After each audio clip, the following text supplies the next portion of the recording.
America. Lease a Honda Accord for $249 a month for well-qualified customers. The Northwest only all-local newscast after World News Tonight. Welcome to World News from Amman, Jordan, where the Prime Minister of Iraq decided to keep President Bush waiting. The emergency summit on Iraq put on hold. Hard choices. Our panel charts 3 ways forward for the U.S. in its 4th year of war. Part of our coverage, Mission Iraq. What's next? Shifting gears. Ford convinces almost half its labor force to take a buyout. Can a multi-billion-dollar buyout plan save the troubled auto giant? And far from home. Almost 750,000 refugees have fled Iraq and come here to Jordan. They have few prospects, but they are safe. From ABC News, this is World News with Charles Gibson, reporting tonight from Amman. Good evening. We have come to Amman to cover a summit on the crisis in Iraq. That summit may now be in something of a crisis itself. President Bush and Iraq's Prime Minister Nouri al-Maliki both came here to Amman today to look for a way to bring the spiraling violence in Iraq under control. They are both here. They were due to meet twice, once tonight, once tomorrow morning. But the Iraqi Prime Minister abruptly canceled tonight's session. Did he snub the president? Our chief White House correspondent, Martha Raddatz, joins us now from here in Amman. Martha? Charlie, the White House is trying to downplay the significance of this, but it is a huge embarrassment when any foreign leader cancels a meeting with the president, especially a foreign leader who has 150,000 of your troops in his country.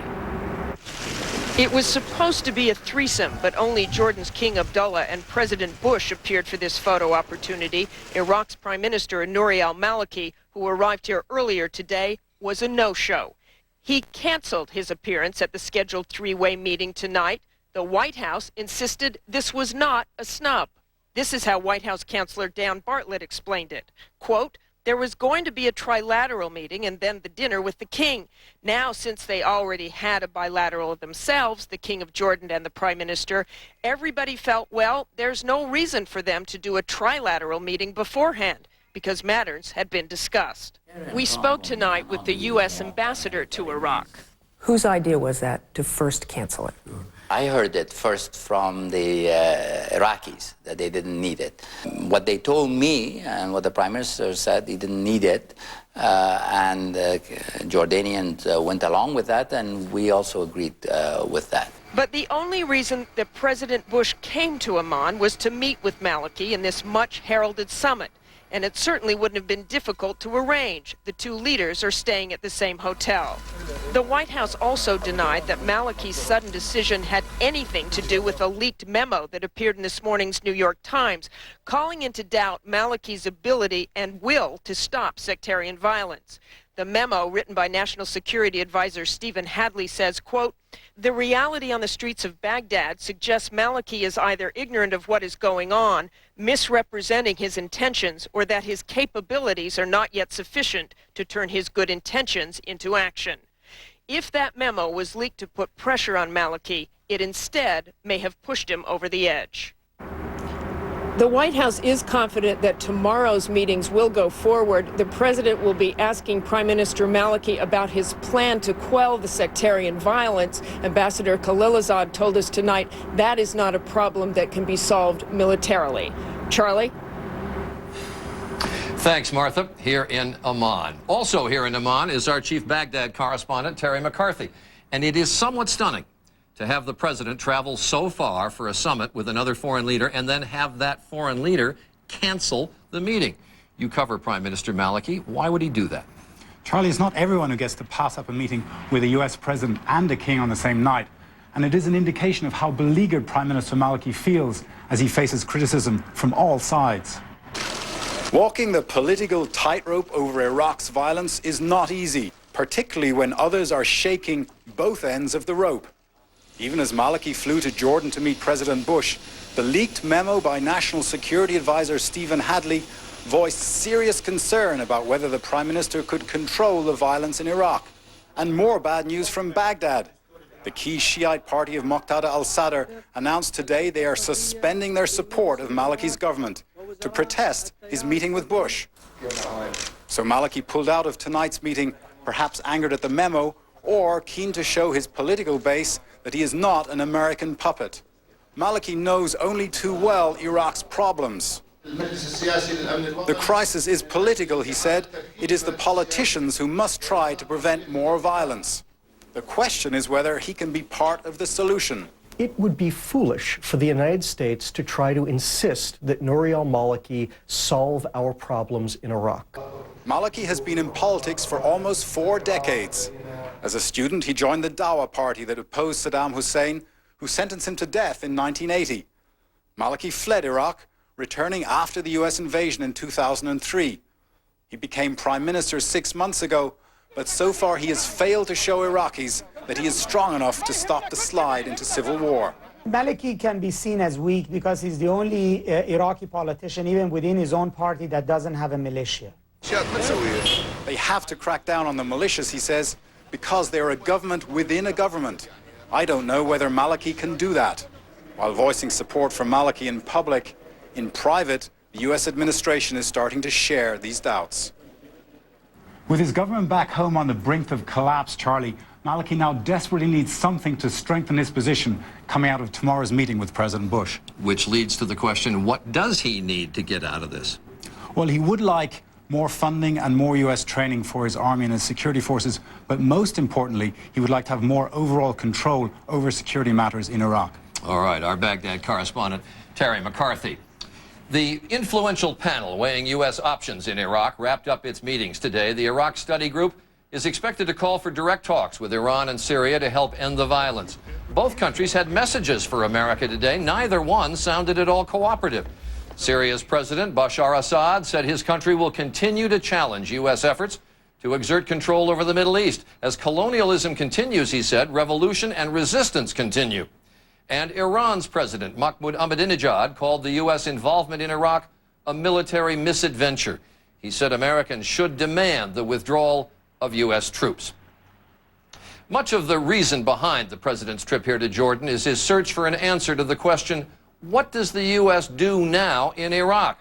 And basically there are 3 options. Send more troops to Iraq to stop the violence, continue on present course, or set a schedule for leaving Iraq, getting the troops out. Before we left New York, we put those questions to Fareed Zakaria, editor of Newsweek International, former Army Vice Chief of Staff, retired General Jack Keane, and the president of the Council on Foreign Relations, Richard Haass. It's Mission Iraq. What next? There are some who contend we ought to send more troops. More troops. Good idea? Viable option? General? Well, from my perspective, certainly that is one of the options. The strategy we have, which was in its essence a defensive military strategy, it was never designed to defeat the insurgency. It was simply designed to transition to the Iraqi security forces as its core principle. So now with sectarian violence and insurgency and instability and insecurity, does it still make sense to try to protect and support the people? I still believe that's a realistic option that should be looked at. More forces would have worked if the only problem you were dealing with was the insurgency. What you're dealing with now is a civil war. Let me give you a different perspective. We've already sent more troops. We're already up to about 150,000 American soldiers. We could send a few more. It won't do a lot militarily, but what it may do is help the administration politically. We're probably reaching a point where the president's trip, and more broadly, U.S. policy now, is what you might call the last hurrah. So you're saying it would just be one last sign that we're trying? Exactly right. I do not believe that the challenges we face are the sort of challenges that can be successfully met with more firepower. The problem is it's not sustainable. And the one thing that the bad guys in Iraq know is all they have to do is outlast us. So in that fundamental context, it's really not much of a strategy because you can't send another 50,000 troops for 5 years. We can send another 50,000 troops for 5 months. And the bad guys know that. And all they have to do is wait. The second option, which is we need to continue doing what we're doing for now with roughly the same number of troops and continue to build up internal Iraqi forces. That's why this is probably likely to fail. because all of this effort to train up an Iraqi army doesn't happen in a vacuum. If you think the principal dynamic in a society is civil war or near civil war, if you think that's the fundamental divide, and that people, when they get up in the morning, don't think of themselves so much as Iraqis as they think of themselves as Shia or Sunni or Kurds, then this strengthening of national institutions is really a veneer. Because as soon as push comes to shove, they take off one uniform and adopt another, or switch loyalties. And that's why, again, this whole national effort is probably not going to succeed. And this is where American strategy has foundered. We're in a civil war and we're being shot at by both sides. That's the problem. All of our intelligence services are telling us that the violence in 07, with the current strategy in place, will increase over 06. The current strategy is not working. And we have to make some changes if we're going to make some progress in this country. And to think that another 4 to 6 months somehow is going to make a difference with the current strategy just doesn't make sense. Which leaves us then with the third option, which is some kind of stated phased timing for withdrawal. Is that a viable strategy? And is it something that you think the president can bring himself to now? If you mean by viable, will it succeed in what it leaves behind in Iraq? No. My hunch is somewhere in the next few months, we will make it clear that certain conditions need to be met by the Iraqi government if the United States is going to continue doing pretty much what it is. If we're going to stay. Exactly. And it's unlikely those conditions will be met in terms of security performance. As a result, I think you're going to begin to see sometime in early 2007 reductions in U.S. forces. So you're saying the president essentially says to the Iraqis, do this, this, and this, or we're going to start leaving. They can't do it. That gives us cover to leave. Think of this as a push and pull strategy. You push the Iraqis to do more, to make some of the hard political decisions that they haven't made, and you simultaneously start thinking about pulling back. Let me just quickly summarize what we talked about. Let me just get a very quick reaction to the idea of increasing the number of troops. Bad idea. You're throwing good men after good men. Staying the course for a while, giving the military one more chance to stabilize the region. It is unlikely to make any difference in Iraq. What it may do is make it easier for the United States to sell the narrative, to make the larger story that our failure in Iraq had less to do with a lack of American effort and more to simply do with the failures of the Iraqis themselves. And to start talking about pulling troops out now. It's defeat. The country will turn into a complete civil war at that point, and genocide and ethnic cleansing will take place, and the country will be completely destabilized. It'll fracture the government, the Iraqi security forces will break apart, and it'll lead to a failed state. Bottom line, there is no good option. The word success, the word victory should be expunged from our vocabulary now. We are now into less bad, cutting costs, limiting the damage options. That is all that is left being realistic for the United States in Iraq. A very interesting discussion. And one more item involving Iraq. The former Secretary of State, Colin Powell, said today that the situation there could be considered a civil war. That's in sharp contrast to President Bush, who has rejected any such characterization. Powell made the comment at a business conference in Dubai. Later in the broadcast, I'll look at one of the ways the war is influencing lives here in Jordan, where more than 500,000 Iraqis have come looking for safety. Still ahead, wrenching reductions at Ford Motor. 38,000 workers agree to leave, but is it enough to save the legendary automaker? And putting family first, the mission uniting Nancy Reagan and her daughter after so many years apart. This is World News with Charles Gibson, brought to you by Scalpison. Harry is a scratcher who keeps getting scratched. Harry, you need the clear solution to a healthier scalp. Maximum Strength Scalpicin with vitamin E. Not a shampoo. Scalpicin works fast to stop unhealthy scratching that can cause scalp damage with the itch medicine dermatologists recommend. Ah, the lasting confidence of a healthy, itch-free scalp. Maximum Strength Scalpicin, the clear solution to a healthier scalp. Put it on. Put it all on. And Burlington Coat Factory will take it off. 20 to 60% off department store prices, so you can buy more fall fashions. Burlington Coat Factory.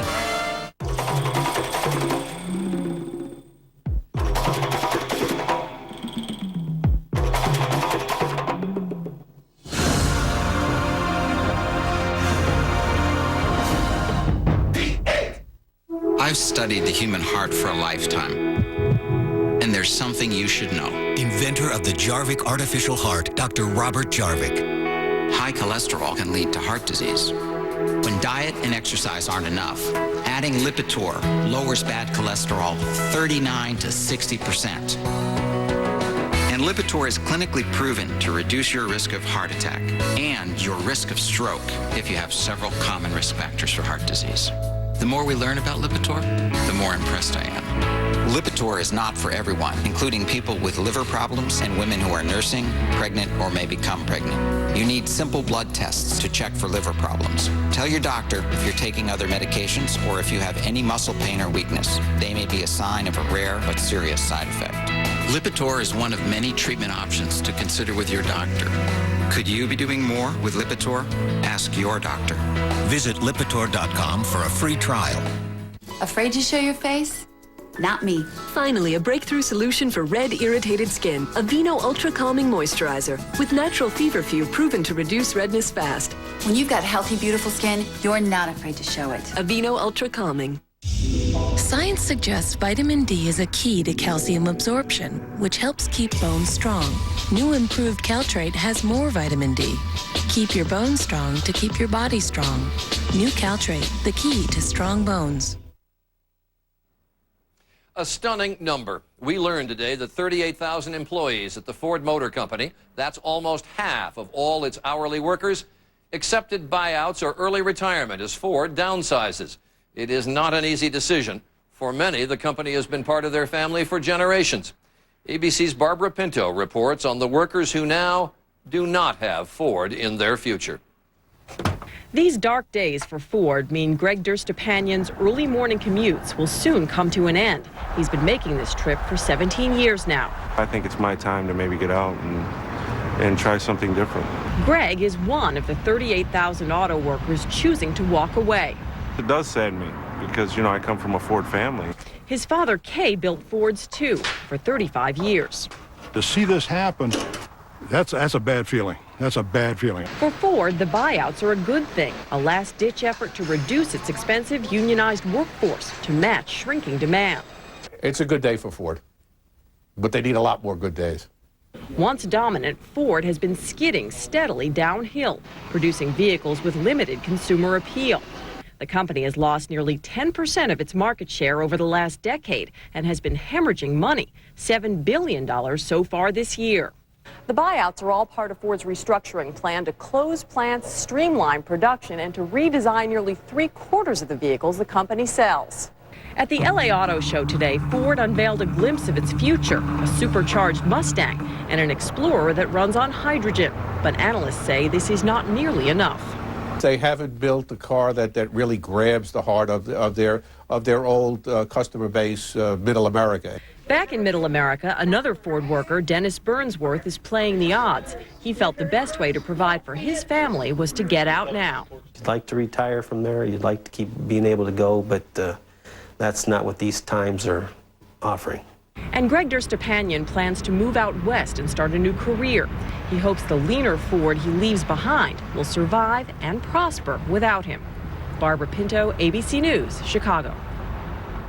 A high-profile Republican announced today that he will not run for president in 2008. Senate Majority Leader Bill Frist issued a statement saying, "For everything there is a season. And for me, for now, this season of being an elected official has come to a close." The Tennessee Republican, who is trained as a heart surgeon, says he'll return to those professional roots. Coming up, a famous mother and daughter brought together after all these years by a common cause. My girlfriend and I were talking about osteoporosis, and she told me she has to set aside time one morning every week to take her osteoporosis pill. I said, I take once monthly Boniva. It fits my routine. And she said, that I can do. Boniva helps build strong, healthy bones to prevent fractures with just one pill a month. With all I do for bone health, Boniva fits right in. Unlike weekly treatments, I only need Boniva once a month. No wonder 2 out of 3 women preferred the dosing of Boniva over a weekly treatment. You should not take Boniva if you have low blood calcium, severe kidney disease, or cannot sit or stand for at least 60 minutes. Follow dosing instructions carefully. Stop taking Boniva and tell your doctor if you experience difficult or painful swallowing, chest pain, or severe or continuing heartburn, as these may be signs of serious upper digestive problems. Ask your doctor if Boniva is right for you. My girlfriend is so glad she did. Once monthly Boniva. Ask your doctor for a free trial offer or call 1-800-4-BONIVA. Cholesterol. It can come from fettuccine Alfredo, but also from your grandpa Alfredo, from barbecue ribs, and from your grandma Barbie. A healthy diet is important. When that's not enough, adding Vytorin can help. Cholesterol comes from 2 sources, food and family. Vytorin treats 2 sources. Only Vytorin helps block the absorption of cholesterol from food and reduces the cholesterol your body makes naturally based on family history. Vytorin was also proven in clinical studies to lower bad cholesterol more than Lipitor alone. Vytorin is not for everyone, including people with liver problems, women who are nursing, pregnant, or may become pregnant. Unexplained muscle pain or weakness could be a sign of a rare but serious side effect. Vytorin may interact with other medicines or certain foods, increasing your risk of getting this serious side effect. Simple blood tests are needed to check for liver problems. So eat right, stay active. But if that's not enough, ask your doctor about adding Vytorin. 2 sources of cholesterol. Treat them both with Vytorin. Dressing can be rough with extremely dry skin. Instantly rescue it with new Olay Quench Therapy. It locks in moisture so relief of dry, itchy skin starts immediately. It's rescue therapy. Olay Quench Therapy. If you're concerned about catching a cold or the flu this season, here's an idea. Move to a deserted island and avoid other people for 6 months. Or just drink a glass of Florida orange juice every day. Give your immune system the nutrients it needs. Tomorrow, the president's historic trip to the Middle East and our future in Iraq. The critical meeting. Charles Gibson is right there, right as history is made. Tomorrow, when it matters most, America turns to ABC's World News with Charles Gibson, reporting from the Middle East. There's a startling twist in the radiation poisoning death of the former Russian spy Alexander Litvinenko. Traces of radiation have been found on 2 British Airways jets that flew between London and Moscow. Tests on a 3rd jet are pending. The airline says it will try to contact all of the 33,000 people who flew on the planes this month, but it said the risk to public health is low. In Cuba, a 5-day celebration of Fidel Castro's 80th birthday has begun, but the Cuban leader was too sick to attend the opening party. Castro transferred power to his brother Raul in July because of intestinal bleeding. Cuban officials insist he's recovering, but his failure to attend his own party is raising new doubts about his health. And tonight, there's an extraordinary glimpse at 2 members of a famous family coming together for a cause. After years of tension, the former First Lady Nancy Reagan and her daughter, Patty Davis, are uniting in the fight for stem cell research, having seen the toll Alzheimer's took on former President Reagan. Davis tells Life magazine that while politics once pulled her family apart, this effort has brought them together. And when we come back, how hundreds of thousands of refugees here in Jordan are trying to build new lives. A lot of people have trouble sleeping, but they don't all have the same trouble. Some can't turn off and stay awake for hours. Others turn off right away, but wake up again later. Many people have both problems. That's why people are asking their doctors for controlled release formula Ambien CR, the latest Ambien. It's the only one with 2 layers that work differently. One dissolves quickly to help you fall asleep fast. The other dissolves slowly to help you stay asleep. Ambien CR is a treatment option you and your doctor can consider along with lifestyle changes and can be taken for as long as your doctor recommends. Until you know how Ambien CR will affect you, you shouldn't drive or operate machinery. Be sure you're able to devote 7 to 8 hours to sleep before being active again. Side effects may include next-day drowsiness, dizziness, and headache. It's non-narcotic. However, like most sleep medicines, it has some risk of dependency. Don't take it with alcohol. A good night's sleep shouldn't be an on-off thing. Falling asleep and staying asleep can make a big difference. So ask your doctor about controlled release formula Ambien CR. Remember, CR.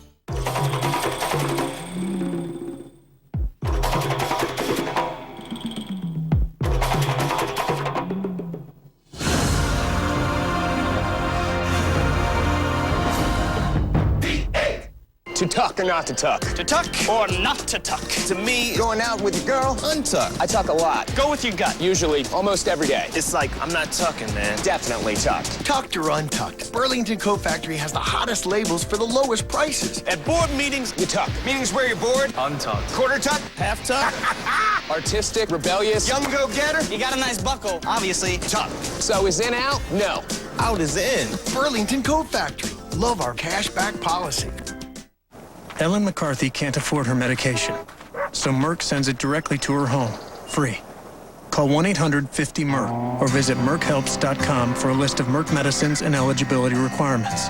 Merck, where patients come first.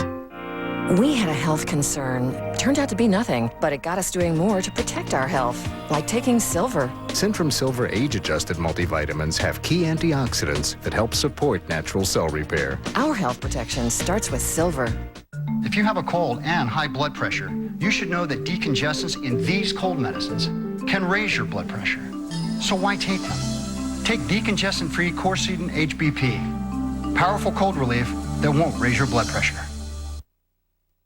I'm Steve Dunn. Next in the Northwest Only All Local Newscast, how much a fingerprint mistake in a terror case is costing the federal government, and crews are already out de-icing the roads. Will the freezing rain hit your area? We'll tell you next. Finally tonight, the refugees here in Jordan. The refugees who have fled what were comfortable lives in Iraq before the war. No one really knows how many Iraqi refugees have found their way to Jordan, but the streets of Amman are filled with Iraqis who have escaped the war. They are not hard to find. In our country, what happened? That if you are Sunni, definitely one day they are going to attack you, or they kidnap you, or they will kill you. This is the whole story. And this woman in Arabic told us that before the Americans entered the war, there never was sectarian schisms. They never differentiated between Sunni and Shiite, and there was cohesion between both, and marriages. Mustafa and Hakima Jabori have a mixed marriage. They fled to Amman 7 months ago. I'm a Sunni, and she's a Shiite, and we nice mixed tissue. The nice mixed tissue are their children, son Hamoda and daughter Farah. The family was well-to-do in Baghdad, but no more. They live by selling off possessions, first the car, now the furniture, piece by piece. Jordan let them into the country, but will not give Mustafa a work permit. Still, he will not go back. I need to come here because I live in the hell. There is a real hell in Baghdad. When you go out of the house, you just think how you die and where you die and at what time you die. The Jaboris are just one of hundreds of thousands of families with a totally unknown future. People in this war are wounded in so many ways. And that is World News from Amman, Jordan for this Wednesday. I'm Charlie Gibson, and I'll be reporting on President Bush's summit here in Jordan again tomorrow. I hope you had a good day. And for all of us at ABC News, have a good night.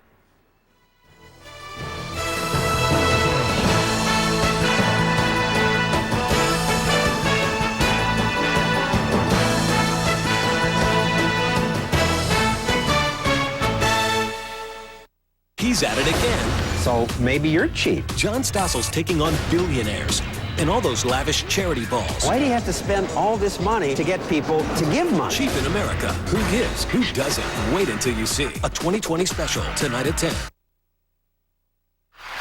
Now on K2 News at 6:30. Wind chill factors in the teens in the gorge, and now people are bracing for the freezing rain. Plus, what people are stocking up on in preparation for the freezing rain. Also, what we've learned about the man charged with the murders of a mother and her 2 sons. And how much the U.S. government is paying a Portland man falsely arrested for a deadly terror attack in Spain. Live at 6:30, K2 News, the spirit of the Northwest. Good evening. Thanks for joining us tonight. I'm Deborah Nam. And I'm Steve Dunn. We begin with a weather alert. An ice storm is headed our way. K2's Bob High is live in the Columbia River Gorge where the freezing rain could hit the hardest. Nick Winkler is at the airport with a warning for passengers tonight. Let's begin though with Rod Hill in the Storm Alert Weather Center with new information on this storm. What have you learned, Rod? Well, we continue to watch the temperature. Of course, that's the difference between whether it's rain or whether or not it freezes on impact, and we